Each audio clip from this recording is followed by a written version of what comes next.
दरवर्षी या भव्य अशा स्पर्धेंना हजेरी लावतो आणि आवडतं आमच्या सुधीर भाईंची टुर्नामेंट असल्यामुळे आवर्जून उपस्थित राहतो. अन्य कुठल्या टुर्नामेंट्समध्ये फार आजकाल क्रिकेट फॉलो करत नाही, परंतु क्रिकेट हे रक्तात असल्यामुळे आणि माझ्या बॅचचे काही लोक असतील त्यांनी क्रिकेट खेळताना बघितलंय, त्याच्यामुळे आणि सिद्धार्थ क्रिकेट खेळत असल्यामुळे अजूनही घरामध्ये क्रिकेट आहे. सगळ्यांचे खूप खूप अभिनंदन खेळाडूंचे. आता टेनिस क्रिकेट आणि लेदर क्रिकेट असं काही वेगळं राहिलं नाही. टेनिस क्रिकेटमध्ये सुद्धा चांगलं भवितव्य आहे. प्लेयर्सनी मेहनत करावी, मेहनत करता करता क्रिकेट खेळता खेळता आपलं करिअर पण पुढे न्यावं, आपल्या सगळ्यांना सामोरं घेऊन जावं, आयुष्याकडे पण लक्ष ठेवावं, हेल्थकडे लक्ष ठेवावं. आणि मोठे सल्ले देणारे काय आम्ही नाही आहोत नॉर्मली, परंतु क्रिकेट आता आपण जे IPL बघतो, आता इंडियाचा जो दबदबा आहे म्हणजे T20 क्रिकेट असेल, टेस्ट क्रिकेट असेल, इवन 50 ओव्हरचे पण वर्ल्ड कप आपण जिंकतोय सगळेच. तर ज्या एका काळी जसा वेस्ट इंडिजचा दबदबा होता, एकेकाळी जसा ऑस्ट्रेलियाचा दबदबा होता, आता तसा इंडियाचा दबदबा आहे. आणि तो दबदबा खेळाडूंचा आहे, म्हणजे खेळाडूंचा एक पूल तयार झालेला आहे, एक सप्लाय तयार झालेली आहे की आपल्या बेंचवर पण खास पूर्वी असं असतं की सुनील गावस्कर गेला की काय होणार, किंवा सचिन तेंडुलकर गेला की काय होणार. आता कोणी गेलं तरी काही होत नाही, इतके खेळाडू आपल्याकडे आहेत आणि असे खेळाडू निर्माण करण्यासाठी अशा स्पर्धांचं खूप मोठं महत्त्व आहे. त्यामुळे सुधीर भाई तुमचं खूप खूप अभिनंदन की तुम्ही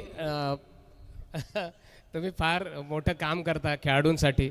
आणि या पंचक्रोशीतल्याच नव्हे तर इथे आपल्या जिल्ह्यातले खेळाडू येतात, दिग्गज खेळाडू येतात, त्यामुळे खूप खूप मजा येते बघायला. आम्ही पण खेळ बघताना मोठे मोठे असे गगनचुंबी षटकार बसले तर मजा आली. क्रिकेटचं हेच सौंदर्य आहे. एंटरटेनमेंट नाही, माझी काल परवा एक लोड केलेली इंस्टाग्रामवर कविता आहे आणि 3 दिवसात 3.25 लाख व्ह्यूज त्याला आलेले आहेत, जाऊन बघू शकता. तर त्याच 4 ओळी बोलतो. मित्रावर कविता आहे. तर नेहमी मित्राची एक सिरियस कविता आपण नेहमी ऐकतो. दुःख अडवायला उंबऱ्यासारखा, ही कविता ऐकली सगळ्यांनी. दुःख अडवायला उंबऱ्यासारखा, मित्र वणव्यामध्ये गारव्यासारखा, मित्र वणव्यामध्ये गारव्यासारखा, वाट चुकणार नाही जीवनभर तुझी, वाट चुकणार नाही जीवनभर तुझी, एक तू मित्र कर आरशासारखा, एक तू मित्र कर आरशासारखा, मित्र वणव्यामध्ये गारव्यासारखा.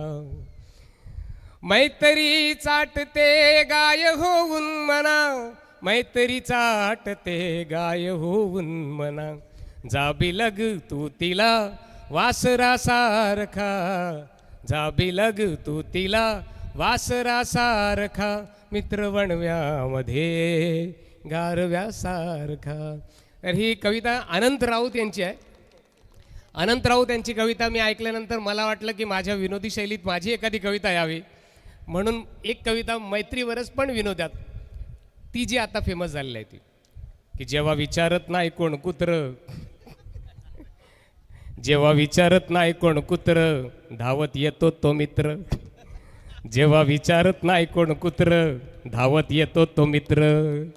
लहानपणची बालपणीची आठवणीतली गाडी, लहानपणची बालपणीची आठवणीतली गाडी, काही न बोलता ओळखतो तो मित्राची ही नाडी, काही न बोलता ओळखतो तो मित्राची ही नाडी, न बोलता हलवतो तो सूत्र, सांगावंच लागत नाही मित्राला, न बोलता हलवतो तो सूत्र, धावत येतो तो मित्र, जेव्हा विचारत नाही कोण कुत्र, धावत येतो तो मित्र.